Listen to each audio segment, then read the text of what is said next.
This is Michael Dermer from The Lonely Entrepreneur. Welcome to our podcast series called Perspectives. These days, passion, grit, and a good idea is not enough.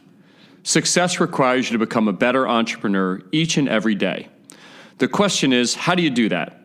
And to do it in the face of the one issue we all face as entrepreneurs, the struggle. Our podcast series brings you interviews with unique personalities who share their insights on how they overcame the struggle to become leaders in their field. To get a free daily perspective to help you be a better entrepreneur, visit us at lonelyentrepreneur.com. We hope you enjoy this episode. This is Michael Dermer from The Lonely Entrepreneur, and I'm thrilled to have with me today Liz Gaspari, who really has an amazing journey as an entrepreneur. You know, her family left Kabul, Afghanistan, where it was one of the most influential families there, to try to create a better life here in the United States. You know, they moved to Pennsylvania. And ultimately, Liz, throughout her childhood, was an entrepreneur by nature. You'll hear about her many business ventures along the way, but probably most importantly, Liz became one of the most important and influential women in the nutrition supplement industry. And today, Liz is known worldwide as the queen of nutritional supplements. I hope you enjoy our interview with Liz. So obviously, you've gone on to great success, and we're going to talk all about that. But take me back to when you all started. Are you talking about back in Afghanistan? Back in Afghanistan. Okay, so, I'm just telling you this back-end story only because in our culture, women are really, I don't even call second-class citizen. I just think, other than baby machines and a personal chef for a man, basically, to me, a doormat. Okay, so I'm going back because I am a woman. I am 100% Afghan. I was brought up with their culture, and they're Muslim, and I tell people I'm Muslim, but I'm not sure really what that means, even, quite honestly. Yeah. Well, listen, when you talk about where do you get this is where it all comes from. Where does it come from to be an entrepreneur, right? This is where you came from. This is where it is. Yeah. So I was basically the favorite grandchild, which means a lot, coming from a family of 40, if not more, grandchildren. Wow. Because my grandfather was having 4 or 5 wives. I stopped counting, actually. My grandmother was only 14 when she married my grandfather, which is normal in that country. And your grandfather was in Afghanistan. Yes. Was kind of an iconic figure there? He is one of the most powerful people in that country. But the age difference, in this country, they would call it all kinds of things. We won't go there. But it wasn't like that there. Yep. So she was 14. They said he was 50, but I think he was 60 or 70. I'm not sure, because whatever. Anyway, I was born, the war had happened in Afghanistan. My parents, remember my father's side, very, very educated. So their family wanted my dad and their brothers and such to come to the U.S. and get additional schooling other than the university in Afghanistan. Mm-hmm. Okay, so they already knew English and all this. My dad went to Lehigh University. Oh, wow. I went to Bucknell. Okay. Right around the corner. And when I stress educated, I really mean it. Because the dichotomy between that side of the family and then me, I was the rotten egg over there in the corner. Nobody could make anything of me besides looking at me like the loser of the family. So your grandfather is this iconic figure in the government, business, in Kabul. Right. So you have one who's the CIA president, the other one who's royalty, and the biggest businessman there. Now, who's the CIA president? My dad. Gotcha. My dad's dad. Gotcha. They're from Pennsylvania, but they've passed 30 years ago. So when the war happened for Russia or whatever, anyway, they were here in America anyway. Yep. They were studying.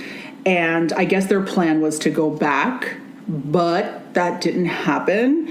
We ended up here. growing up, I couldn't wrap my head around, or I didn't understand who my parents were, where they came from. But you have to honor people like this that, they basically went from royalty and status to living in a row home in Allentown, Pennsylvania. And mind you, probably one of the worst sides of Allentown, and couldn't afford anything. My mom was royalty, working in a laundry, making, I think, $80 a week. And my dad was in a textile company, and he was super educated, making $300. Okay, and I'm living in a row home with dirty floors and my black knees everywhere. So I came from this, begging for DoorDash jeans, mind you. Never got them. Always had the Lee jeans, and that's what it was. So now, what was the impetus to come from Afghanistan to the United States? Was it to be educated or to escape the war? It was to be educated. No, it was only to be educated, because so that's amazing. So they gave up this royal iconic status. Yes, because they wanted to be married to each other. It was against what my paternal grandfather's wish that she marry their neighbor. Because these are arranged marriages. You marry for status. And I would think that being a president of a CIA agency is status, but it wasn't what my grandfather had wished. So they kind of went rogue, and they didn't really have the support, a financial support that some of the other siblings have. So what do you think the quest for education was? Because that's a big, amazing life change. It really is. Look, they can only get so far there, with English and such, but the aspirations of what my dad's father wanted were so much greater, and the vision that they had for America was so much greater. And this was the land of the free, the place that you can be anything in this world. And this is what he wanted for these 17 brothers and sisters, really. So what were your early memories from being in Afghanistan? What is your view like the United States? What I remember, you have to remember, I was so young, and how this whole sense, I guess you would get the knack of one side of the family or the other side, or completely another thing, which, knock on wood, that part, we didn't go there. So my grandfather, my mom's side, he was very big with charity in the country because he was so wealthy, but he had a big heart. He would every weekend go into, where we own that Sarai Shahzadeh, like that whole market, and he would make gigantic, I don't even know what they would call it in the U.S., like, I don't even know how big, things of rice, and feed lines that looked to me miles long. People like, poor people. And I would stand with him and hand the plate to these poor people, and they were like trying to like kiss my feet, things like it was embarrassing to me, things like that. Did you have a sense of who your grandfather was? No idea. I had no idea. He, I obviously had that thing inside of me that I guess made me feel like this is what I'm supposed to do. This is what I should do. Like, I work and I run business during the week, and then on the weekends I feed the homeless. Like, this is like what I thought. And I'm supposed to literally take the coat off my back and give it to another child, because we were also giving jackets to them. So. And how old were you? I was. When you moved to the United States? Well, I was born here in the U.S. Oh, gotcha. Okay, so you have to remember, I was born in Allentown, Pennsylvania. Gotcha. But their whole intent was for my father to finish university, and then go back, I guess, to the country. And, geology, that was his major. So I guess with playing with rocks, I don't know.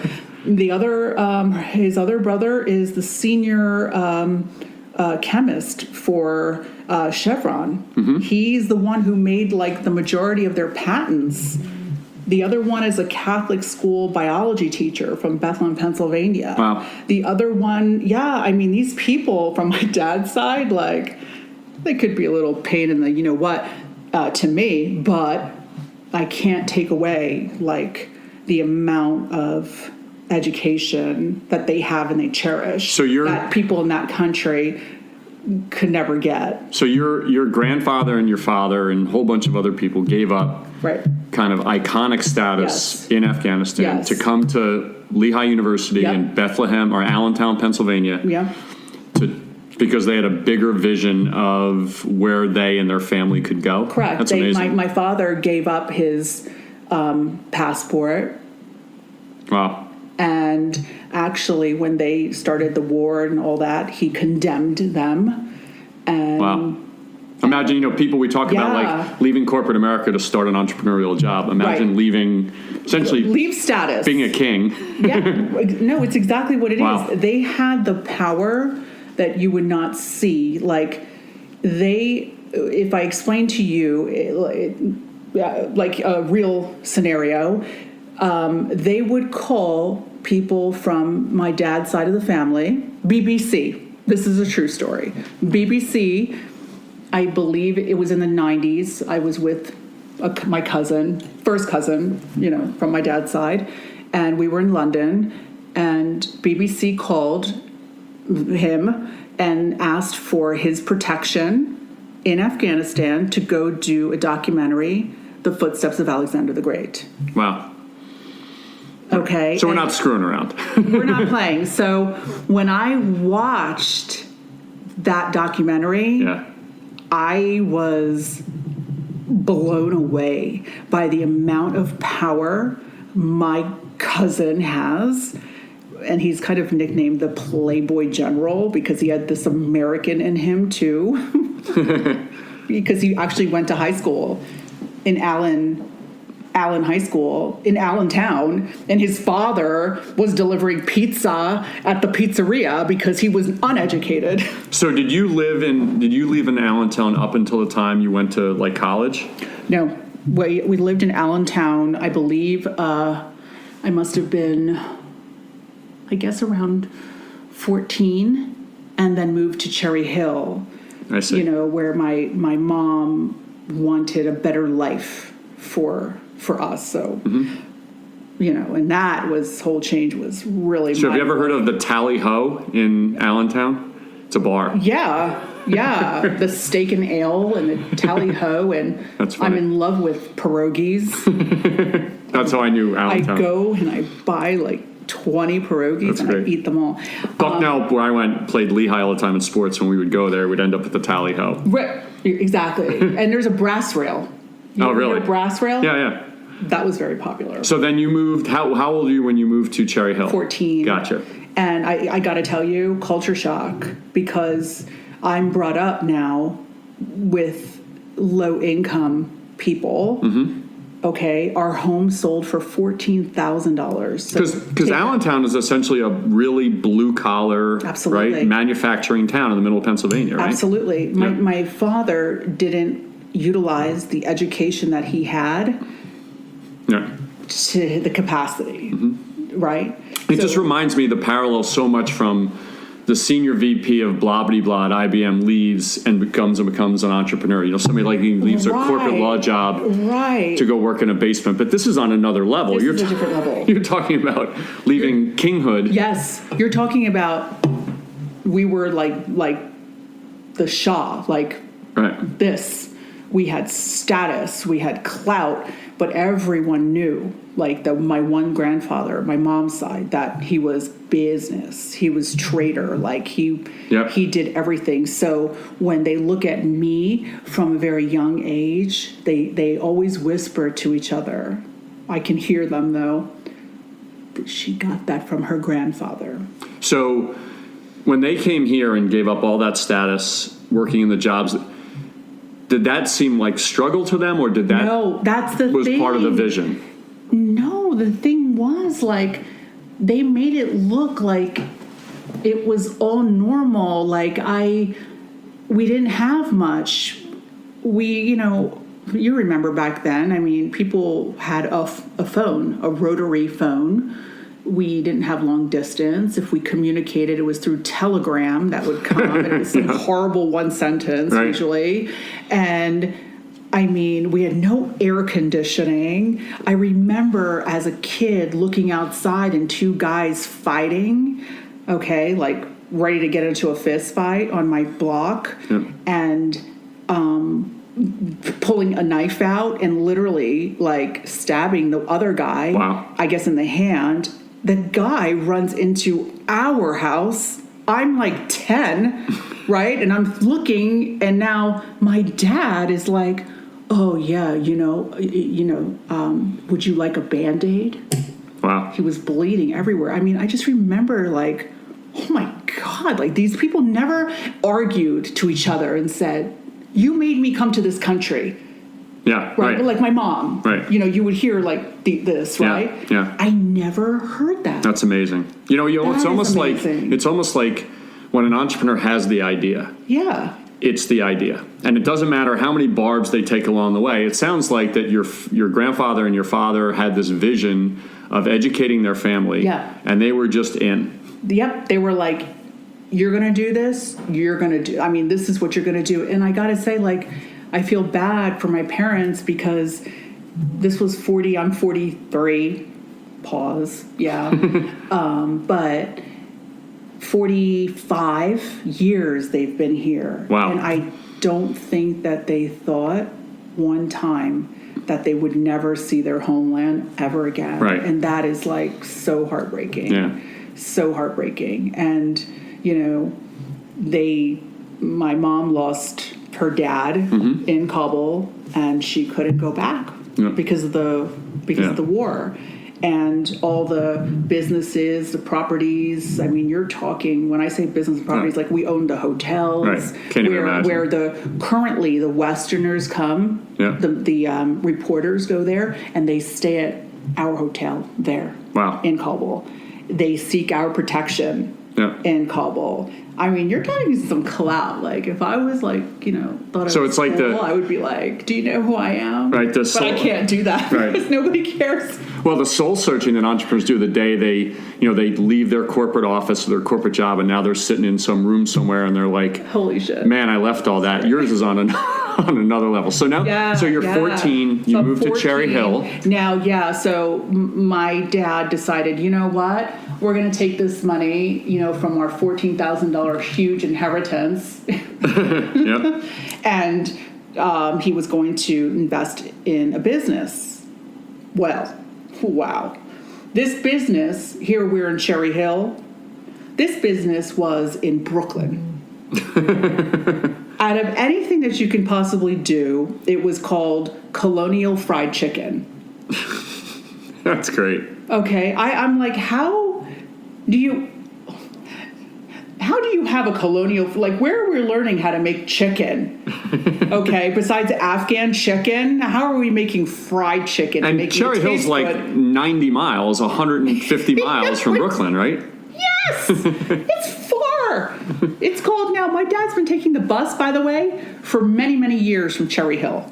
He's one of the people that, there's a bunch of them from Cherry Hill to New York. So we have something in common. My dad, we lived in Freehold. My dad took the bus into New York City every day, and I thought he was crazy. Crazy. Because, like, you're paying a ridiculous amount of money for bus, and I get it. Like, okay, you're sitting there, but I don't know, trapped in a bus, not being able to stop at like 10 rest areas on the way. Like, so my dad did an hour and 45 minutes each way for 20 years. I did it for a week, and I was going to lose it. I did it one time, and I was waiting, and what happened was I took a car service back. Right, I was crying like a baby the whole time. I was like, no way, you have me trapped in here, and I'm hungry. So your father obviously had this vision, but he also, in addition to the education part, it sounded like he also had this entrepreneurial spirit. I mean, you have to have that spirit to say, I'm going to invest in a chicken business in Flatbush. And not even or in know Brooklyn, rather. What Flatbush was. Yep. Okay. Yep. And not know how to make chicken. And guess what?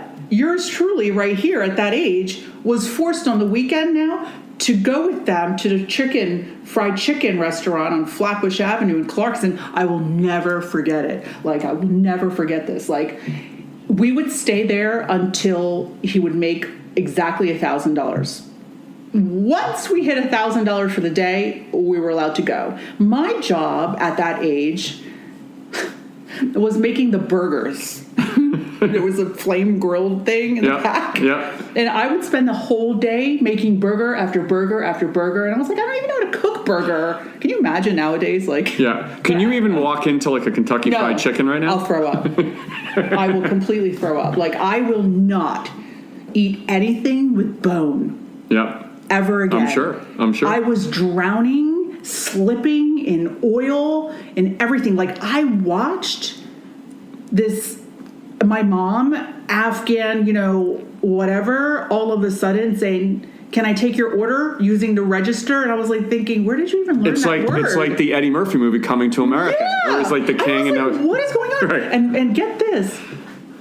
They couldn't have found a worse area, and not knocking, Brooklyn, but because back then, it's a fabulous thing. But I mean, for what reason do we have this bulletproof window separating us from the patrons? Right. And then not only that is when you give them the food and the money goes from here like an L, and then you have to bend your hand this way and then that way to give them their food. Yep. And then the door that separated us from the front was about 4 inches thick metal and a bolt the size of like a 2-liter Diet Coke going into the ground. And I was like, oh my God. Oh my God. There were bums coming in there, taking our trash cans and throwing them against the window. Crazy. It was the most terrifying place in the world. And the last straw was we walked out and we had my dad with his damn punch buggies. Like, he must have had 30 of them. Yeah. He went from one punch buggy to the next. Mm-hmm. But these damn things had holes in them. Right. On the bottom, you can see the street. Yeah.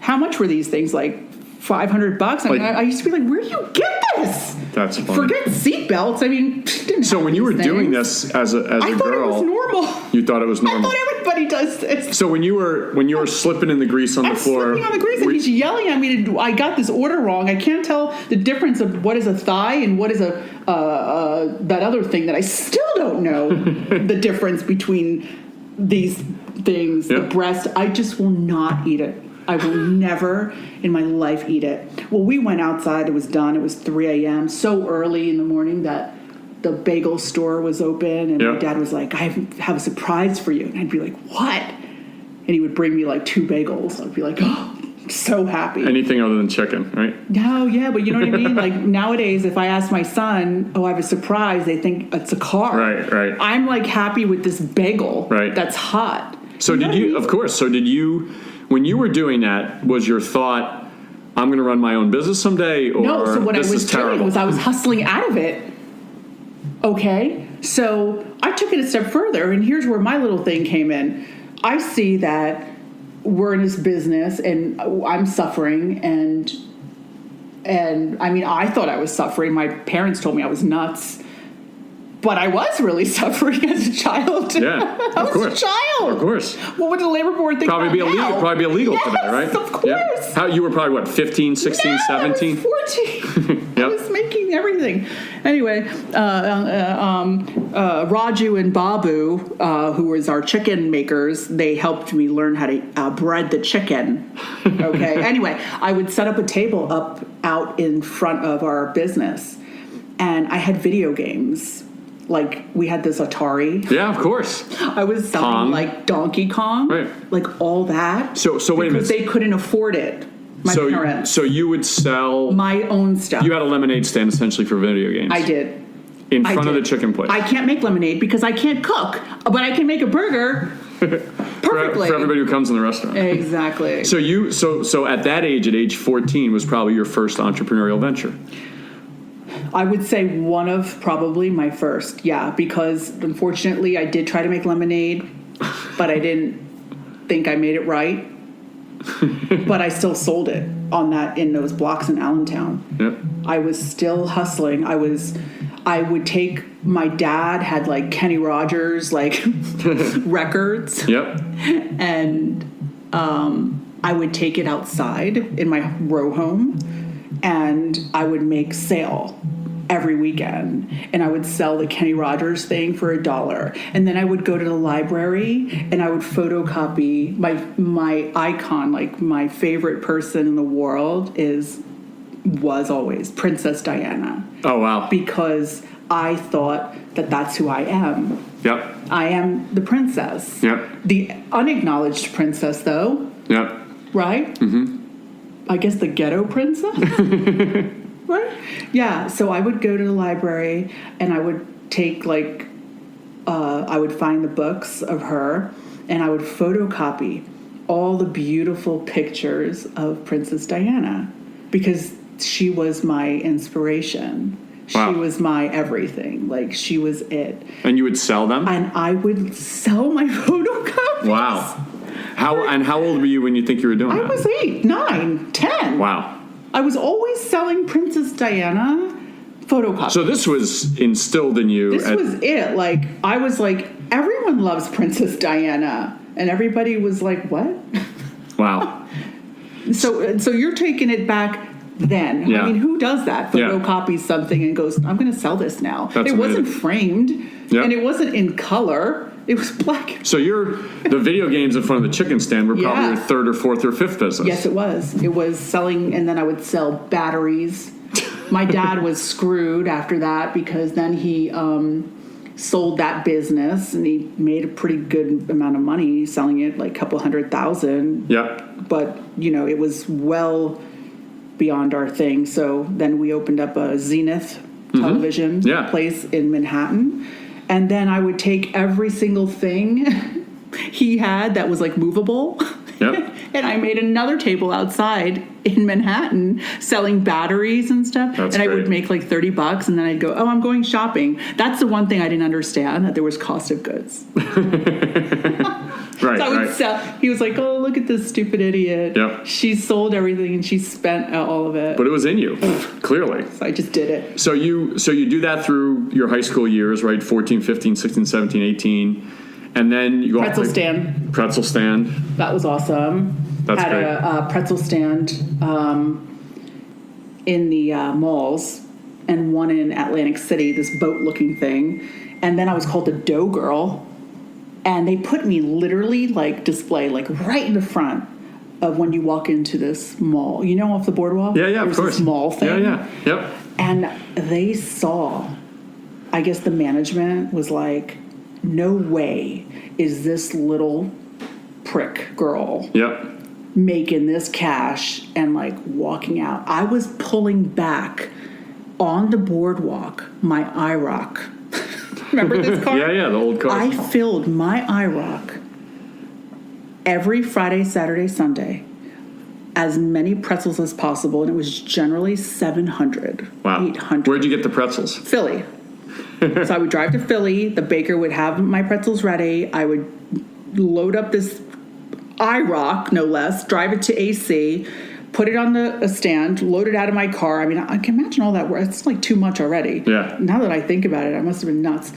And you're at this time, you're 17? I was about 18. Yeah. I would say 18. Yep. And that one, then I had multiple ones, like potpourri pie stands in Edison. Wow.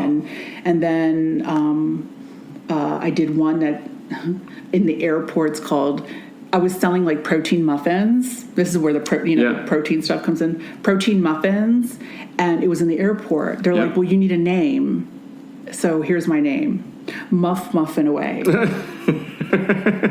So I had humor too. Yep. And they were like, that's really rude. And I was like, what? Right. But I didn't get it. Yep. I get it now. I didn't even get what I was saying. Yep, the marketing. Because English and stuff, Yep. not my forte. I don't know. Yep. Really that deep. Yep. And I called it Muffin Away. That's great. Because I thought it was funny. So now fast forward into, tell me how you got into the nutrition business. So obviously the DNA of being an entrepreneur was in you from a very, very young age. Yep. So tell me how you got into the nutrition and supplement business. I had another manufacturing company selling custom cabinetry. having something like that and allergic to wood was really strange to me, but whatever, for some reason, if I would meet like an architect or a designer, I would say, oh my God, I should make all your furniture. And I don't even know how to draw. Now imagine I depended on that to open up a business. I owned a dry cleaner. I bought a burned down dry cleaner and the machines were blacked out. And I was like, can I buy it? To the owner, just like joke. Can I buy it? They were like, give me $5,000. You can take it and take over the rent. We cleaned off the machine, found out it was only smoke damage. And all of a sudden, a person who doesn't even know how to wash clothing, I was dry cleaning. And then what I did was I was like, wait a minute. How am I going to compete against those Chinese, like, dry cleaners that are a block away? Like, there's two literally in Bloomfield, 1 block away. So I was like, all right, I'm going to call it Laundry Express. And I would be like, God, this dry cleaning is stupid. Why is it so expensive? That was, like, weird to me. I couldn't wrap my head around the expense. So I go, oh, I'm going to make mine one price. $1.79 garment. Okay, 99-cent shirts. And I swear to God, I don't know what happened, but these people were dumping their closets in my, in my store. And I would do stuff like, you should have saw me trying to run a machine. Like, I'm like really, like, I don't even know why I would even entertain it, but I would wash things with like pens inside and it would blow up. like this. I didn't even know anything. And I blew it up so much that I couldn't keep the capacity of washing that amount of clothes because my machine was too small. Well, that's the other struggle, right? Entrepreneurs, they hit it. I don't know. It's not like it comes with instructions and say, oh, by the way, if you do start making money, you might end up stop making money because you can't get to that next level because you need to buy a $500,000 machine. You hear the story about Nantucket Nectars where they signed a deal and all of a sudden they don't have the capacity to produce in the beginning. Same thing happened. And no owner's manual, like you said. Sold that place for $250,000, which is really good since I bought it for $5,000. And I am glad to get out of that heat stroke. And then this other business with my ex, he was a struggling, not struggling. He was a retired bodybuilder, So when did you meet him? In 2000, the end of 2000. It was the day after my birthday. It was 2001. Gotcha. So you guys met, and was he already in the business, or was he bodybuilding? He was peddling supplements out of his house, but the labels would smear off, and it was very. So Rich was a pretty famous bodybuilder at that point, and he, like a lot of people in that business, were trying to get into the supplement business. No, they were, it was a few. Gotcha, just a few. Now it's saturated. Gotcha. But and now that's the problem, is it's saturated.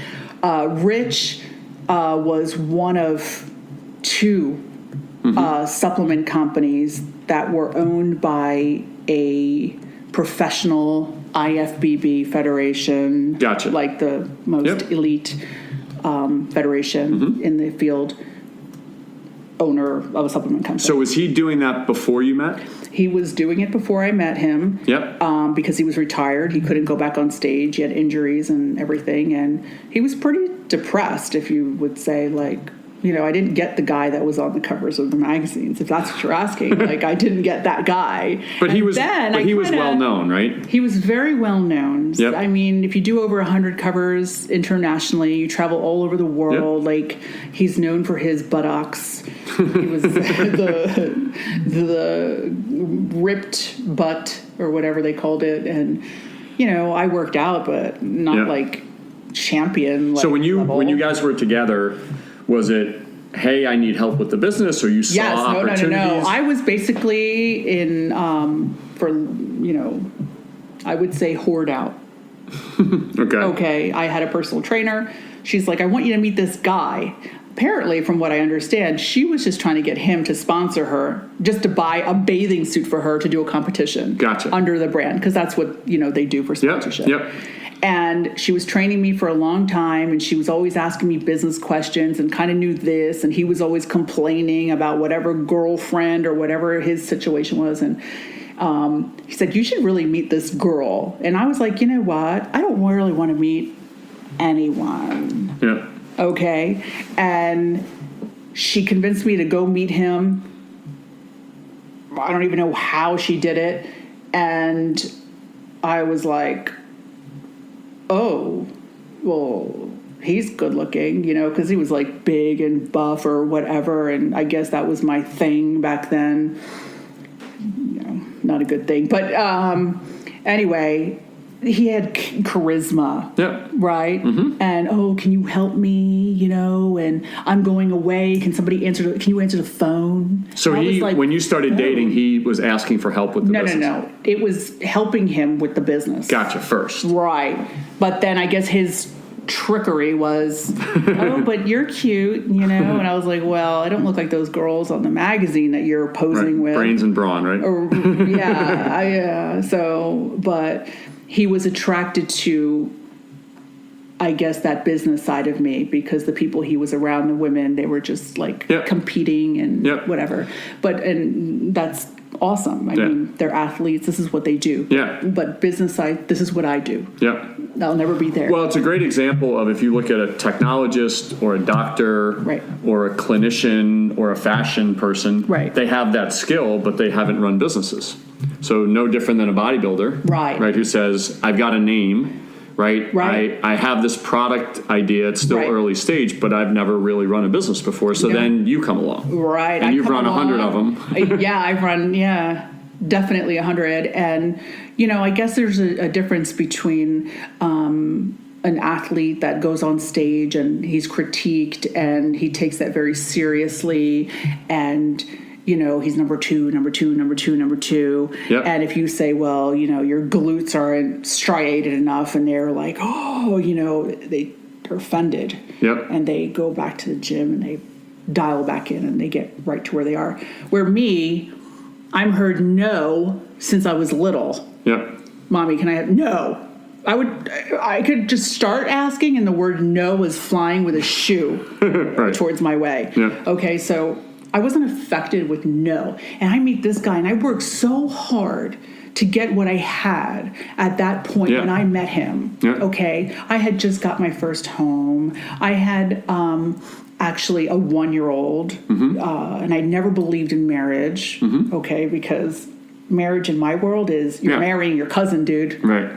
Okay, and it's fact. Yep. Okay, so I was like, oh, no, I will be single, thank you. Yep.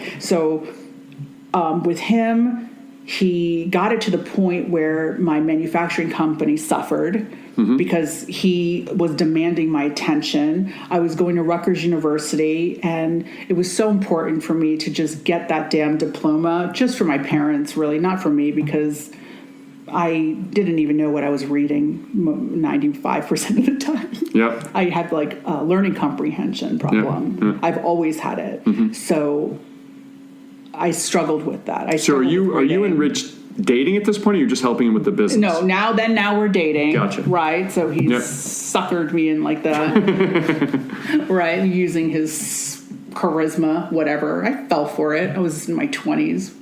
Yep. Okay. And I mean, the rest was history. I mean, I went in, I'm like, I was driving gorgeous car. I had my own place. I had everything. I had my son in the schools I wanted him to be. And, everything was, on automatic. And you were really responsible for really growing the sales of the business, right? So he was forcing me to the point where I started losing everything. I had this car payment. I bought a car from Dr. J, and I was so proud of this, and he wouldn't help me financially. And I'm like, I can't lose everything that I've built all these years with no one's help. Yep. No one's help. No inheritance.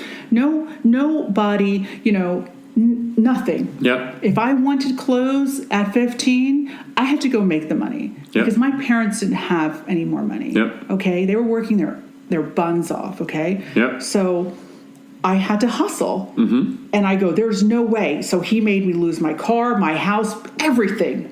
And he buys me a 1987 diesel Mercedes that the windows wouldn't go down, the electricity wouldn't work, and I was driving to Rutgers University, and I got stuck there 9:00 at night, and I didn't know what to do because I didn't have a cell phone.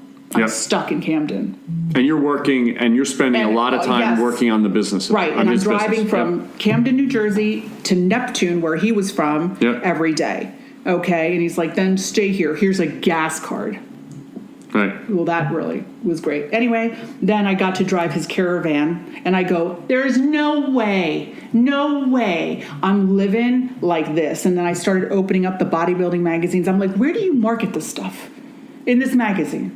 I'm looking. I'm like, where's your ad? I can't put one. I was like, no. Oh, my God. Internet, all this stuff.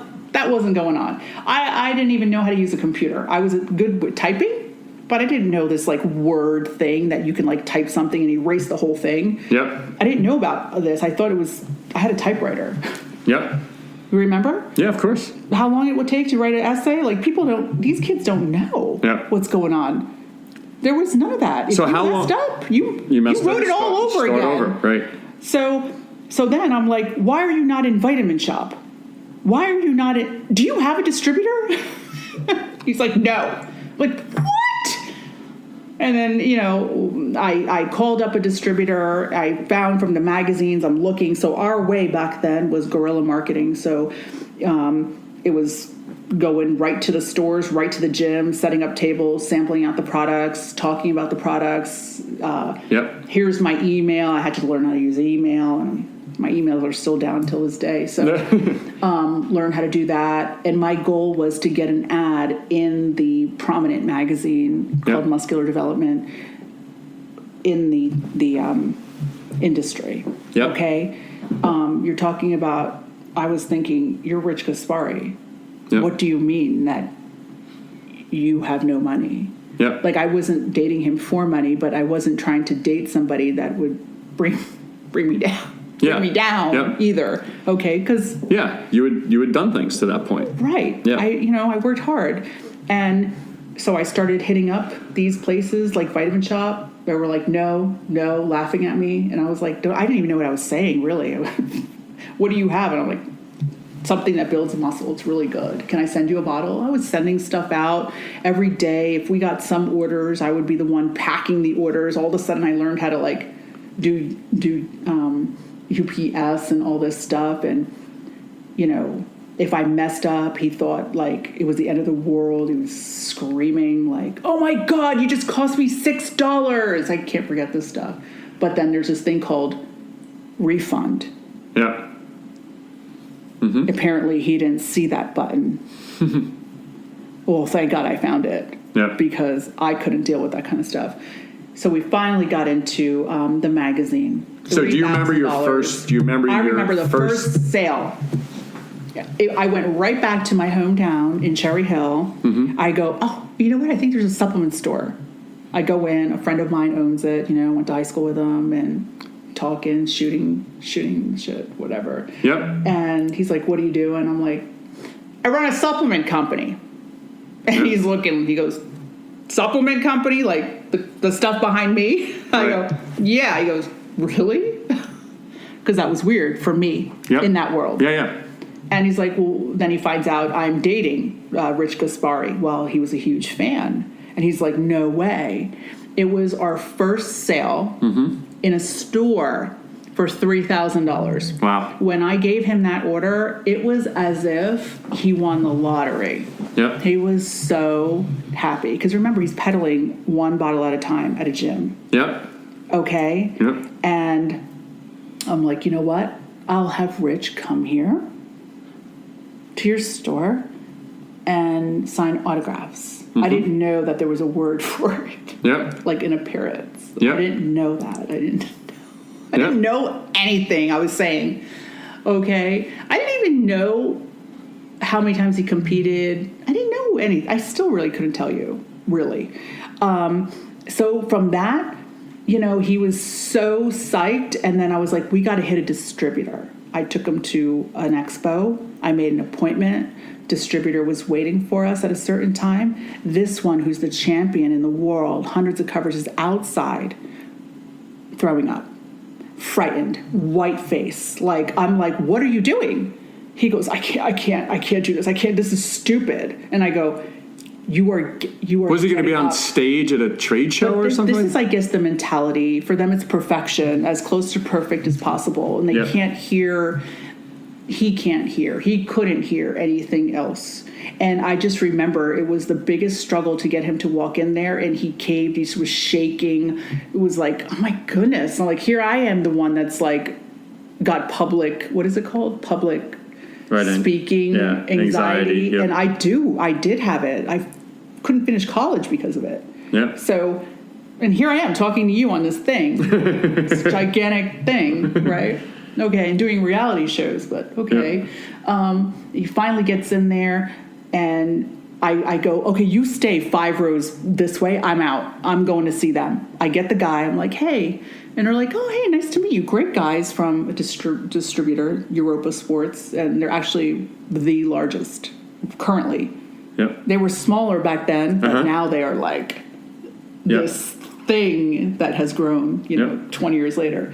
And they're like, oh, this is so cool. So this is the products. And they're like, well, is Rich Gaspari here? I was like, yeah.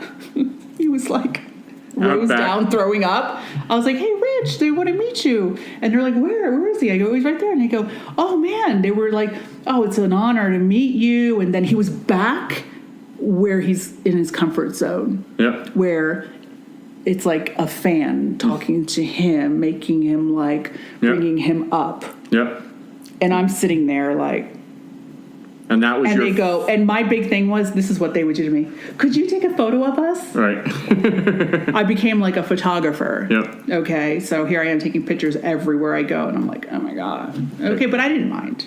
You've sold your first $3,000 big sale. You're now trying to get a distributorship. And now, are you married at this point? Or Richie, you married at this point or still dating? That's a really good. No, we were married. You're married at that point. We were married. Yeah. So you guys, it sounds like you would at first when you were working, it wasn't even a romantic relationship. You were just working for him, and then eventually started dating. Yeah, but that time frame was very short. Gotcha. And then you get married, and the whole time you're building the business. Your other businesses that you had failed, so you stopped working on those. So this is now a full-time gig. My ex took it over. Gotcha. Okay. Gotcha. Who's Mr. Personality. Gotcha. He's actually a great businessman, too. Gotcha. So now you and Rich are married. And I actually didn't tell you about the businesses in between, which you just reminded me. Yeah. Because I forgot.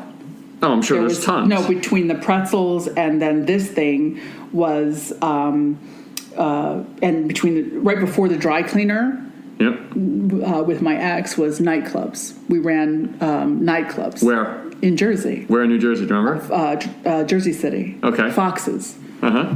Because they own Foxes. Uh-huh. And now here I am running Foxes. What is that even? I don't even drink. Until this day, I don't even drink. So, I mean, that probably has a lot to do with it, but I went from that, and here's the best thing. I don't know if you'll appreciate this, but, I knew, in my opinion, to me, right, a certain clique of people, okay? Yeah. One of the prior boyfriends before, there was not that many. I mean, it doesn't sound, I'm almost making it sound like I have 20, but listen, was it before? 2 boyfriends before Rich, okay? And they were all long-term relationships, played football for the Eagles. He was a kicker, and then he was injured, and then he was so good-looking and became a Chippendale. Gotcha. Okay? Yep. So imagine this.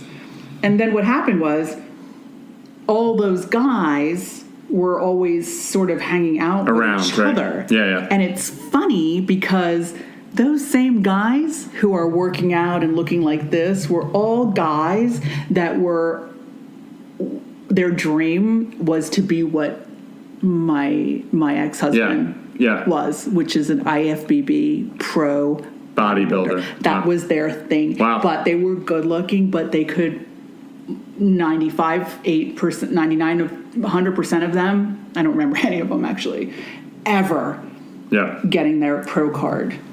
Okay? But they were a group circulating in New Jersey, New York, Pennsylvania as like the god. That's funny. So I created, to anytime I saw a business opportunity, I was in. Like, I would create it. Some people are relentless. Okay. So I'm like, so what do you guys work like Friday night? And they're like, yeah. And Saturday night, yeah. And I'm like, what about all those other days? Oh, I give cards out. And I'm like, and then what? Wait? Well, if somebody needs a bachelorette party, I'm like, oh my God. So is this wild? I'm going to be a madam now. Forget it. I put an ad in the paper. I was like, and, I didn't know about you have to register a company and all this, these things, I learned the hard way. Okay. Oh, by the way, did you know? And I was like, now I do. That's great. Cave Entertainment. Old school. And it was called The Men of the Cave. That's funny. So I had the number of every male, good-looking stripper, not female, male. Yep. And it's funny because this all kind of ties into my current thing. And I would book them at all these different nightclubs. Gotcha. As either a male review or single thing. All in New Jersey or anywhere? Our core was New Jersey and Pennsylvania. That's funny. I didn't really know much in New York, but at that club Fox's, I put on a male review. That's funny. That's how I met my ex. Wow. So I would throw a male review because that draws in women. Yeah. So then the club has women beforehand.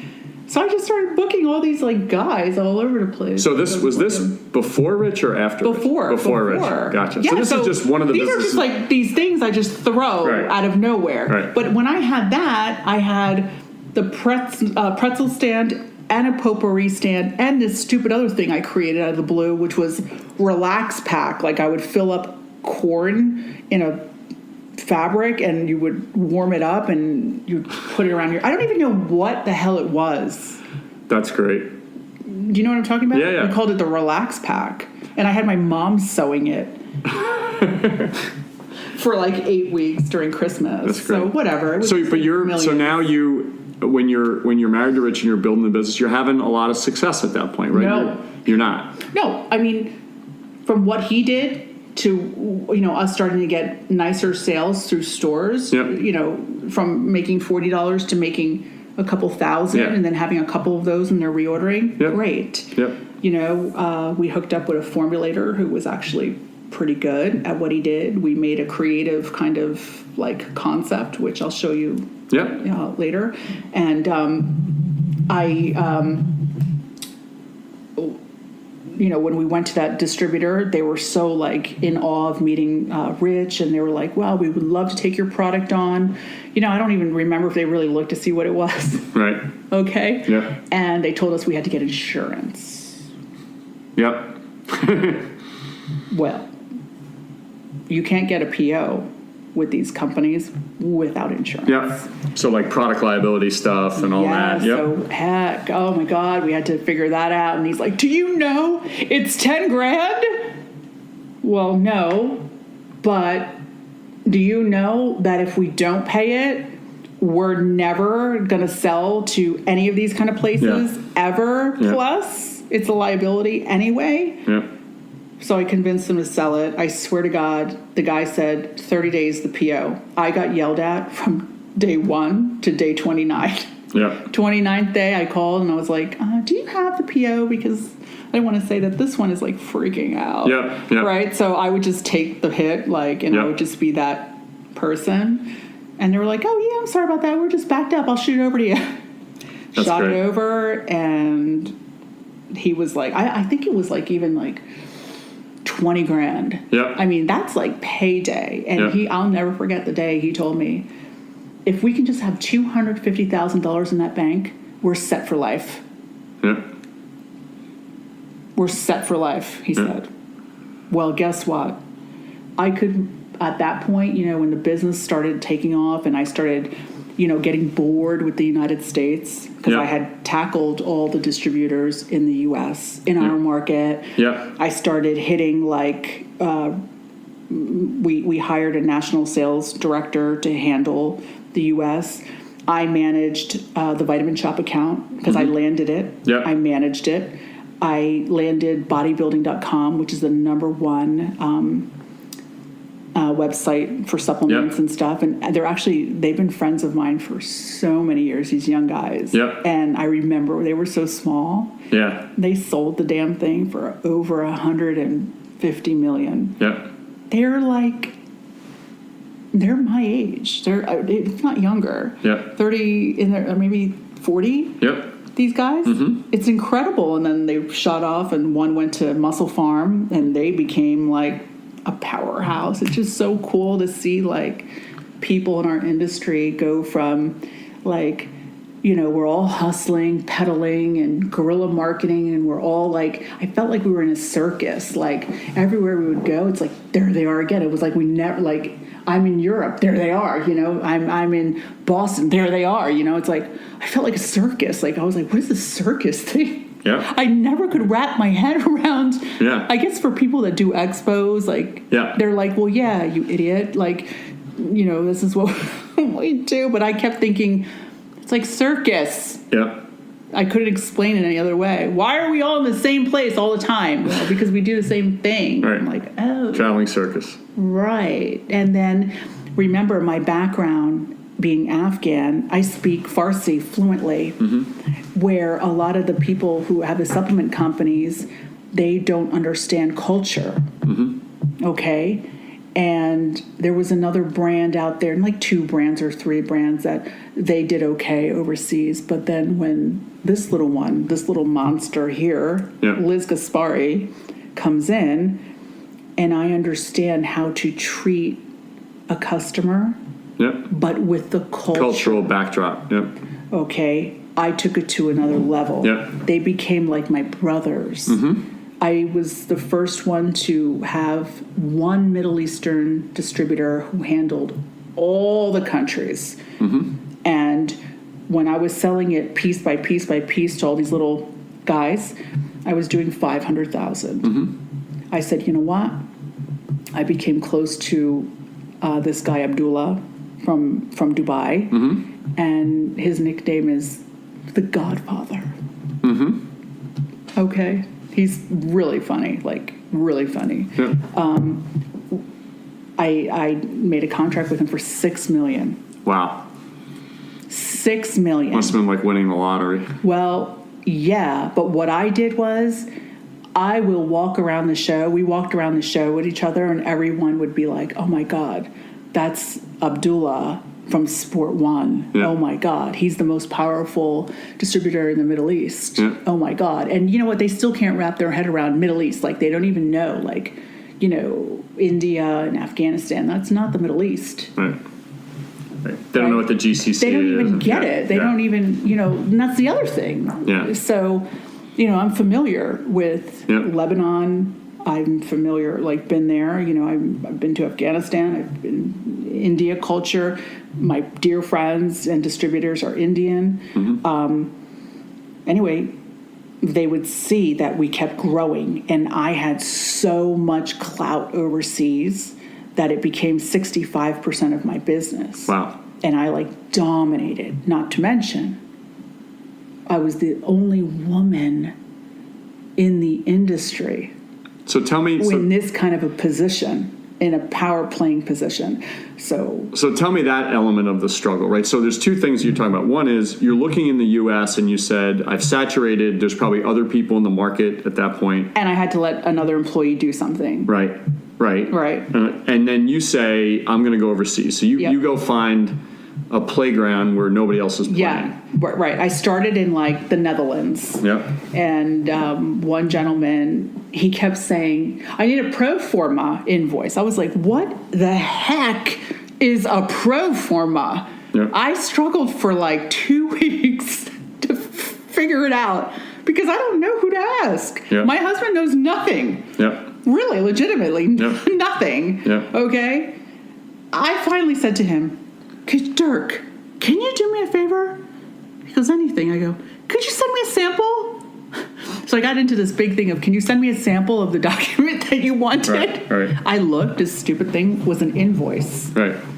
And instead of it invoice, it said pro forma. Yeah. And I'm like, what the heck? Like, I didn't know anything. Yeah. I started taking like courses for logistics online.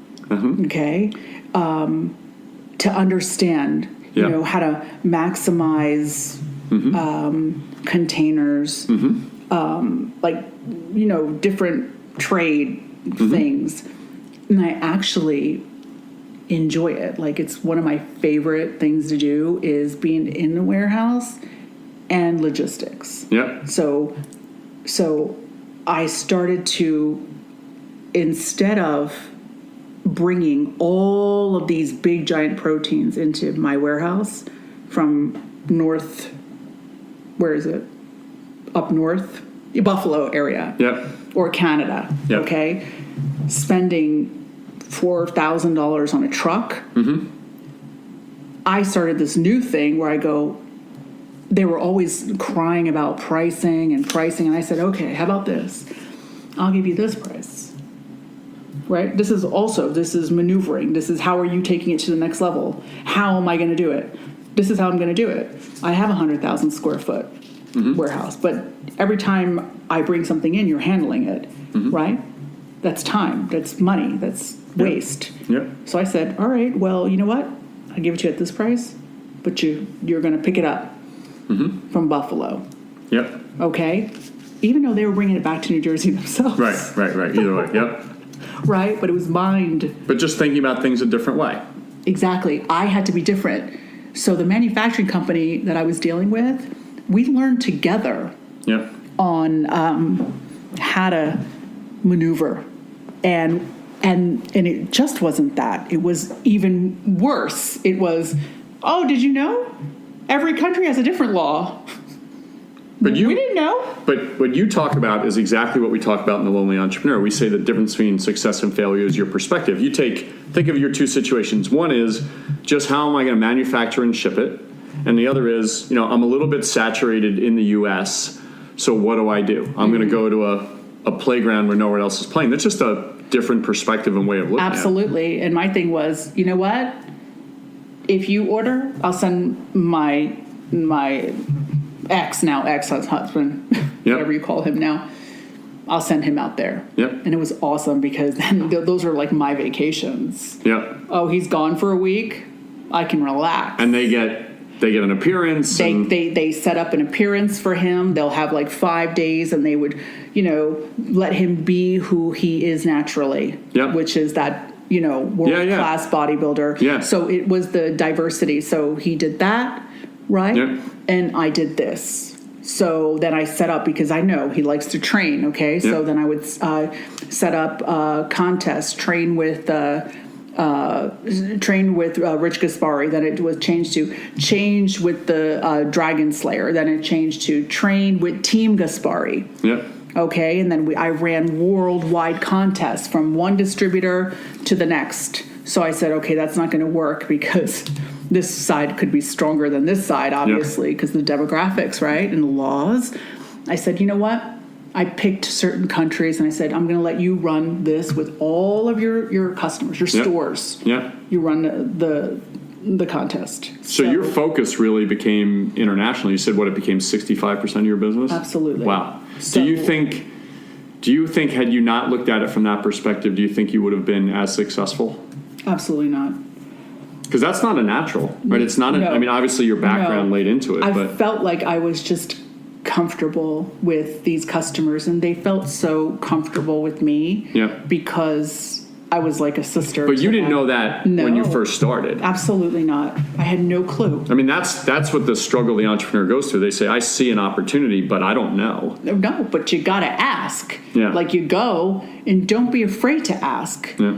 Don't be afraid to say, I don't know what a pro forma invoice is. Yeah. You know what I mean? Yeah. And just little things like that, it makes the world of a difference. Look, do you think that I knew how to... I didn't even know what a container was. Well, think about your statement of, okay, we're trying to figure out cost, and we're going to say to customers, can you pick it up from Buffalo? Yeah. Versus shipping it for you. And customers Right. go, great, got it, no problem. Right. But I said, but you got to order 1 truckload. Right. But it's just a different But I'll way. save you $5 a bottle. Yeah. Well, they were like, oh, times 4,800? Right. So you're doing the same exact thing you were doing before, you're just doing it a different way. Just a different way.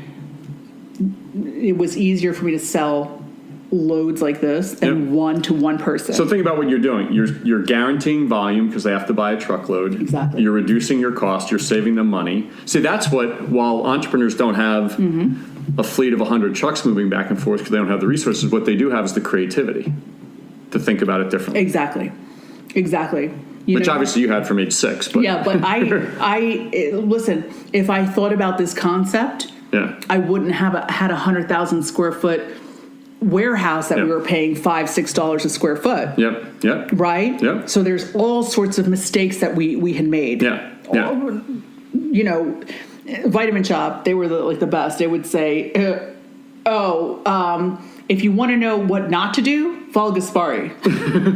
Because they're going to make the mistake first. Yep. Because we were the aggressive ones. Yep. We were the risk takers. Yep. Well, I was. So, yes, I would mess up. Right. Of course, it's expected. But you just got to get back up and you got to go. And it's intimidating to, not have that college degree or education that most people have. But you know what? I'm still going to go ask that guy who's the buyer at Vitamin Shop who's super educated and whatever, and it's not going to stop me from asking, because the worst that they can do is say no. Yeah. But that doesn't mean that you can't call them back and annoy them. So now you and Rich are building the business. You've got 65% of your sales coming from overseas. Do you feel like you've really made it at that point?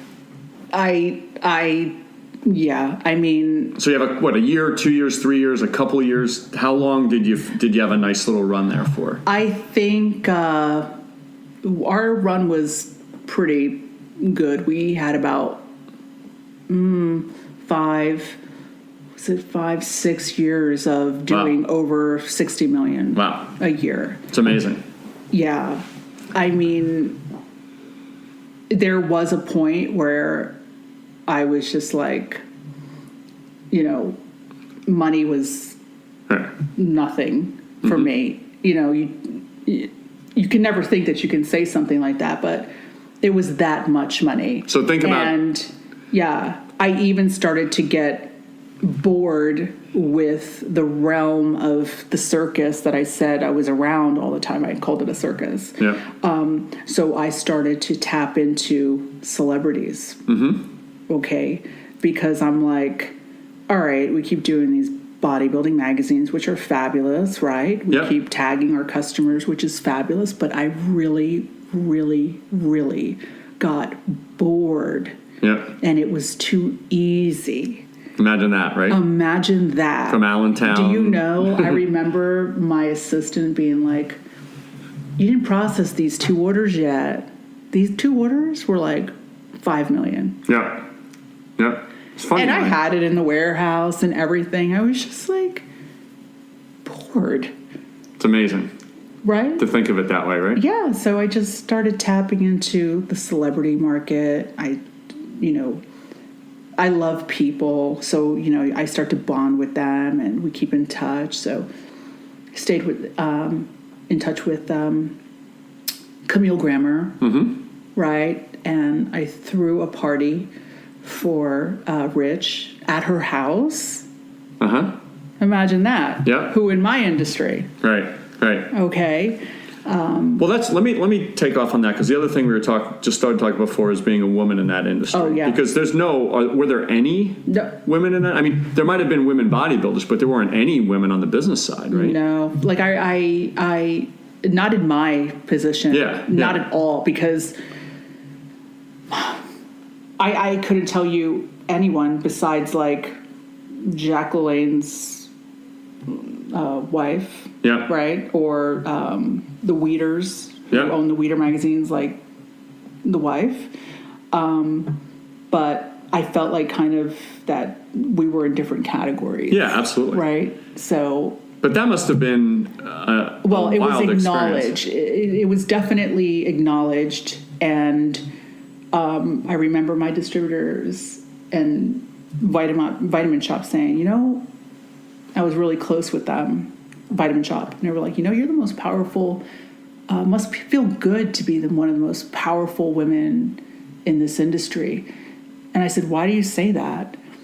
Well, you invited us to your lunch seminar in Las Vegas at the Mr. Olympia, and you had every player who was worth anything off of the expo floor in your room. Yeah. Their mind was blown. I had over 140 distributors from all over the world in my conference room. Yep. Because I was throwing an event that I created out of my, I don't know if you can say ass. Right. I created out of my ass, and I didn't even know what I was doing. But wasn't that I didn't even know what was my event. But that must have been an incredibly rewarding. Well, I didn't even realize it until one of my international distributors who is working, they're actually out of Connecticut. They're the distributors for Muscle Tech, which has been around since way before me, who, mind you, sold recently for $700 million. Yeah. To have a person like this, the owner, to shake my hand and say, you know what, you've done well, is amazing. Tell me, it's amazing. And tell me a little bit about being a woman, especially going to the Middle East. Because even though you had come from that part of the world, it's not as if women were exactly accepted as the conduit to business, right? No. So tell me a little bit about that. No, not at all. Like, women from where I'm from, they're definitely, I mean, you're like from a youngster there to, you know, go with your husband and take care of your husband and just shut up. Yeah. You have no voice. Me, as a child, always had something to say. Yeah. Just like now. You will never, Michael, get a word in. I won't let you. I was always aggressive, and they called me the renegade, like the outlaw. They had so many names for me, but it wasn't like I was bad. Mm-hmm. I was not bad. I wasn't doing drugs. I wasn't drinking, smoking, getting high. It was none of that. I was just outspoken. But I also wasn't the kind which like women's rights like this either. I wasn't like that either. It was just like, I want to do this. You know, I couldn't think at a level of like women power. Right. No. But was that, even without going that far, how was it accepted when you went to the Middle East? Listen, not even sure how it was really, really, really, really accepted. Yeah. Okay. Because how we were doing business is my distributor was coming to the U.S. Gotcha. So you were it would with be the kind of faux pas, like for me to be going out there and kind of looking the way I look, and I don't think that would be appropriate. Got it. Okay. Got it. Still, but they respect, and you know, they come here and they do their business here, and my stuff gets pushed out. But I still would send guy athletes. If that makes sense to you. Well, so you knew. You knew what the market required. I understand that's part that of it. If you have a woman athlete who's gorgeous or whatever, it's disrespectful. For those countries. Yes, absolutely. Because No. Yeah. So you can't do that. you go on this, let's say 5+ year run with your husband. The business is growing. It's a multi-million dollar business at this point. Even to the point, like you said, you're even getting a little bored with it. But then how much after that does the business go bad? Does the relationship go bad? Well, is it both? I think, the power can get the best of you sometimes. For me, my whole thing was just having a family and being sort of the protector of my ex. Like, I was shielding him. Yeah. Okay, because he had to look like the good guy at all times, where I was taking the hit and being like the maniac, they would say, on the back end. But there has to be good cop, bad cop. Right. And if there was a problem in the business, it's my fault. Yeah. Right. He wasn't talking prices and blah, blah, blah, blah. We just wouldn't go there. So, I mean, we made a really good team. And the power gets to you, but you got to remember, like, where you came from. You got to keep your head straight. You can't, mix, with our athletes. We had, so many athletes of all caliber. Yeah. When you start breaking those walls and barriers down, right, becomes not so good. Yeah. Understood. Okay, and when you have family, you should respect your family. Yeah. And I think that at some point, we were under we were always under stress, but, we were hit with a class action lawsuit, which no one's really ever prepared for, but it was on our number one product, which had the heaviest margin. So they hit us with that, and then he was sort of like, I guess, in the slumps. And were you having problems in your marriage or in your business before that, or was it really the lawsuit that kind of set it off? We were always being kind of sued one way or another, but that was within the game. Yeah. Okay. Yeah. Where if you get a lawsuit from someone, people would be like, and they can't sleep. I mean, I've been served at expos. Yeah. Are you Liz Gaspari? I'm like, yes. Like, I thought it was a customer, and he was like, here, you've been served. I was like, what does that even mean? But you're talking about most of those were just the normal operations of the business, but this one was a biggie. Yeah. Because, it gave us that extra money to fight these lawsuits. Yeah. Yeah. Okay. I mean, one lawsuit in particular cost us about $2 million in legal fees just for the one, and it was, in my opinion, most frivolous. Yeah. And even with frivolous lawsuits, you still have to, unfortunately answer, and that costs money. Yeah. And you can't control these lawyers and what they say they're worth and what they're really worth and what they're really doing and who's doing what. Yeah. And they suck the life out of you. And to make $2 million profit in order to spend $2 million, I mean, what? You got to sell 20 million? Yeah. Think about it. Yeah. It's a lot. Yeah. It's a lot of overhead. And,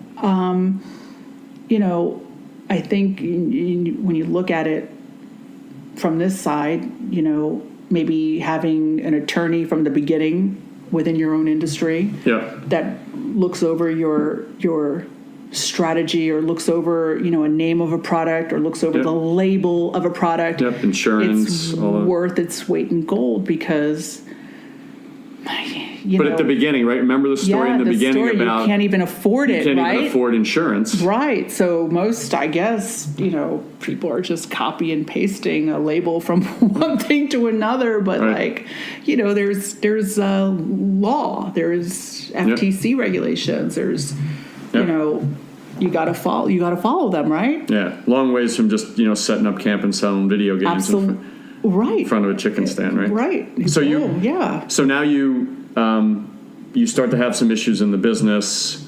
When did you guys get divorced? Actually, not even a month ago. But it started a while ago, right? It started in 2011 with all that, the fiasco, and I guess like him coming home, it wasn't like he was home, I guess, but, because we're in the business. So, but you're in that time, without getting into the personal stuff, but during that time you had a really great run. You were on top of the industry. You had number 4. But you had also solidified yourself as, I mean, it sounds cliche, but it's not. You were probably the most powerful woman in the business, right? Yeah. And knock on wood. Yeah. Right. And largely due to going about it a different way. Absolutely. Right. Not just being a woman, but saying, I mean, it's not that much of a natural to go to the Middle East, to be honest with you. So No, not at all. Like, you have to get uncomfortable. I mean, I was probably uncomfortable the entire time. Imagine being uncomfortable with a shitload of money. Right. Imagine that. Yeah. And I was uncomfortable all the time. Yep. All the time. All the time. Even now. Not with you, but so now your marriage starts to break up, you start to get divorced. What happens to the business? What's going on in the business at that point? Well, he was trying to convince himself that the success of the business had nothing to do with me being a part of the business. Gotcha. Okay. And I begged to differ because I was handling relationships all over the world. Okay. We were working together. It was a team thing. It wasn't an I thing. Mm-hmm. Okay. So I wasn't in the office. Mm-hmm. So in 2012, and every time we would go for mediation, it was strange because the people that I hire are in my mediation. Imagine this. Yeah. The new CFO, COO is in my mediation, and I'm thinking, well, how fair is this? Like, I'm the idiot that you claim, and you're bringing educated people who know way more than me. Mm-hmm. And trying to say that the business is thriving and doing so much better, and you had nothing to do with it because that was their take. Yep. And in reality, the business, I don't know what they were looking at, but it was suffering. Yep. Because I was getting calls, and they were like, "Liz, you really need to come back." And it wasn't like I didn't try to come back. It was I said that I would work for free. I said I would work from home, but. It was complicated, so it didn't work. And so this business that you had built up from running around selling one bottle of supplements to somebody in a gym, right, to selling 14 million pounds of just protein alone a year, and not even being a manufacturing company. That is amazing. And going about it different ways and being groundbreaking in many different ways, and now you start to see it start to get pulled apart. Yeah, it's been like the most horrifying thing to sit, because it's like, other than your actual children, right? It's like having a baby. It's worse. Yeah.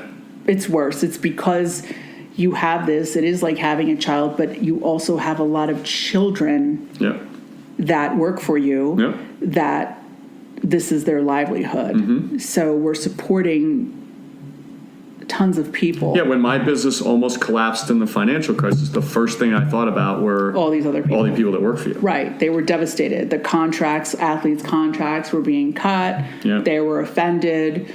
I mean, I wasn't there. Yeah. I mean, I'm just assuming, right? And, it wasn't anything to be offended, but of course you're going to take it, especially if we grew this athlete from beginning and now they are this current champion, and working for our exact competitor who we were against. Arch enemy. Absolutely. It's heartbreaking. It's one of the worst feelings. It's like death, actually. Yeah.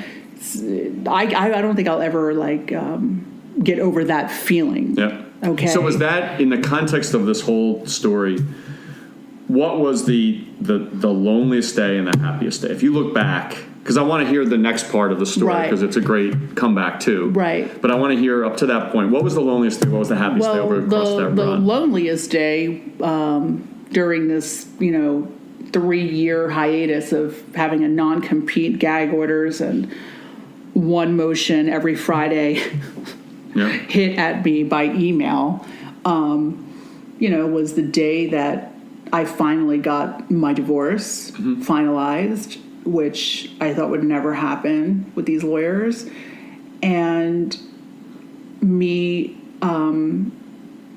reaching out, even prior to that, to a friend of mine who is a music producer and has his own reality show on VH1, Love and Hip Hop, Atlanta. I reached out to him, and, I've been building this brand, quietly, sort of on the back end of it, and partnered up with Ronaldinho Guacho, but I never say the name right. He's a famous soccer player. Okay, so partnered up with him. He's part of the brand. I have an awesome few UFC fighters, and I'm really good friends with most of them, and that's really cool. Like, to be able to call the UFC guy and be like, hey, I'm going to launch in Vegas. Could you come out? And they're like, yeah, sure, whatever. I mean, things like that, like the clout that you build, like all these years. And then when you're coming back, right? During the divorce time, everyone, they were afraid. Right? Caught in the middle. They were caught in the middle and loved me, but were afraid. Sure. Because this is their livelihood now, right? If they're buying 5 million, 10 million, 20 million with Gaspari, right? They need to continue it. Regardless of you. Right. So my feelings didn't matter, and I had to learn this time that has gone by. It wasn't personal. It was just business. But that's never really true when you build your baby, right? No. That's the cliche that says that's on the the wall. Cliche, but that's the only time that I was able to put that cliche together, because my thought isn't like that. But I had to brush it off as that's what it was. But it was so hurtful to be talking to a distributor for so many years and them calling you auntie, and then they drop you like a hot potato. I mean, that feeling is like, or the very executives that you worked side by side with sitting across a legal table from you. Exactly. That's crazy. So now, right? Now the divorce is done, and then there's the next. So there's the overcoming of that struggle. So tell me what you're doing now. And now, with this whole millennial kids and all these computer generation, this Instagram, and took me a long time to figure out what IG was, knowing it's the same thing. All these things come into play, and the ways of marketing are not what I'm accustomed to. And, at the company, we were struggling with that. Social media and we new techniques. Do that. We were spending 10% of our revenues that was our number, in marketing. And that could have meant expos, it could have meant whatever. And now it's like, but now they want to see business plans on what's your social media marketing strategy. Oh my God. Well, I don't know my social media marketing strategy, right? Because you're thinking, well, how do you do that? A whole new language, a whole new thing. I helped another friend of mine start their company called Shreds, and I had a non-compete at the time, so I couldn't really dig down deep there, but they were good at that social media strategy. And they did really well, but they were direct to consumer. So now for me, I'm trying to find an even playing ground that's not direct to consumer, using the whole, here's code, whatever, buy direct from my website and I'm going a different route now. Okay. I went the guerrilla marketing way first. I'm not going to go hardcore social media, just direct to consumer either. because that's where all the other companies are going now. They're all going just to do that. Yep. And now every single athlete who looks the same is like, yeah, this protein and use this thing. So I can't follow that lead. I create the lead. They follow me. So you have in your DNA this idea of a different perspective, right? Absolutely. It's not I'm gonna follow the rules, or like we would say, play in the playground where everybody's playing. You're gonna create your own playground. I'm gonna create my own and be the route. only one that. I'm a bulldozer. Yeah. I am not going down that road that you went. Yeah. I always have this thing. I'm not following that herd. Yeah. Like even in the airplane when I get off, I don't even want to go the way these people are going. I stop, I go the other way, I check my phone, I wait till the herd's done, and then I go. Yep. I will not follow. And that's a mindset. It's a mindset. I see no obstacle. If there is something there, I'll run you over. Yeah. Right? Yeah. Because hesitation causes fear. So what's next for you? What's next? It's an amazing story, by the way. Well, thank you. I can go on for like 5 more hours, but I have to learn how to like condense it. That's all right. Now, starting a new brand, we were hardcore bodybuilding for that. Yep. Saturated. We went from 3 pre-workouts to like 16,000. Wow. What are you going to do? Oh, you're going to do social media? It's not enough. Right? Well, I have great formulators. The formulators I deal with, they've made Muscle Milk. They've made Synthesix. They've made Gaspari. They've made some of the biggest products in the world. Okay, we're taking a different aspect because so many people are into working out, from like kids all the way to older people. So I can't just make one segmented group of products and just exclude a whole other big demographics. Yep. So I'm doing Athletic Elite. It's a lifestyle brand. And within Athletic Elite, we'll have like categories. Yep. Okay. Yep. So it'll have kids, which it'll be like gummy bear vitamins, and a kid's RTD, like the little RTDs. Yep. Okay. And then an OTC for sleep. Right? That's called Zanquil. The name should tell you what it is. Right. And then another one, which is the lifestyle one, which is my GoPro Whey, my fulvic trace minerals, which is like really a supercharger for supplements. Okay. And then I have the hardcore line, which will be for the people that I'm used to,